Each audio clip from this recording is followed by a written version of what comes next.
রাজধানীর গুলশান ২-এর ৭১ নম্বর রোডের এই বাসার একটি ফ্ল্যাটের মালিক ব্রিটিশ এমপি টিউলিপ সিদ্দিক। গেল মার্চে দুদক ফ্ল্যাটের সন্ধান পেলে আদালতে আবেদনের প্রেক্ষিতে সেটি জব্দের আদেশ দেয়। তবে ফ্ল্যাটের আদ্যপ্রান্ত খুঁজতে গিয়ে দুদক পেয়েছে পুরো প্লটটি জুড়েই অভিনব জালিয়াতির নানা ফেরিস্তি।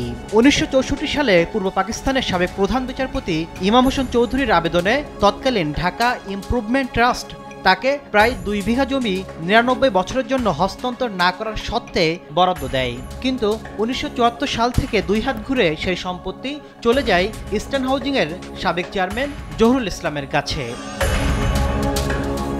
২০২০ সালে টিউলিপ সিদ্দিকী আপন খালা তৎকালীন প্রধানমন্ত্রী শেখ হাসিনার প্রভাব খাটিয়ে ইস্টার্ন হাউজিংকে লিগ্যাল পার্সন হিসাবে আমুক্তার অনুমোদন ও ৩৬টি ফ্ল্যাটে বিভাজনে তৎকালীন রাজক সংশ্লিষ্টদের মাধ্যমে অনুমোদন করিয়ে নেন। বিনিময়ে একই প্লটে ২০১ নম্বর ফ্ল্যাটটি গ্রহণ করেন টিউলিপ।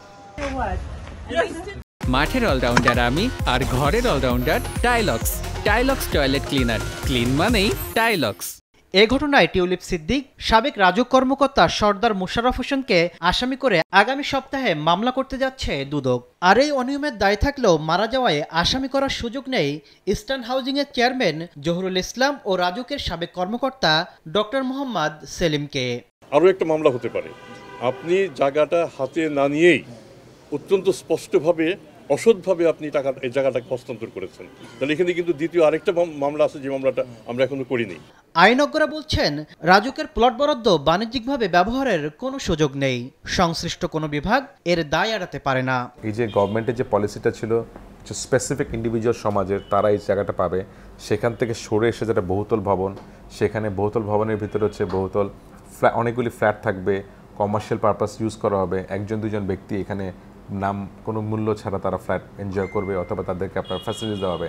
এটা তো আসলে পারপাসটা না।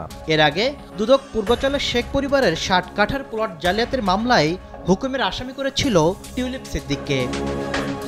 তাসলিম তৌহিদ, সময় সংবাদ, ঢাকা।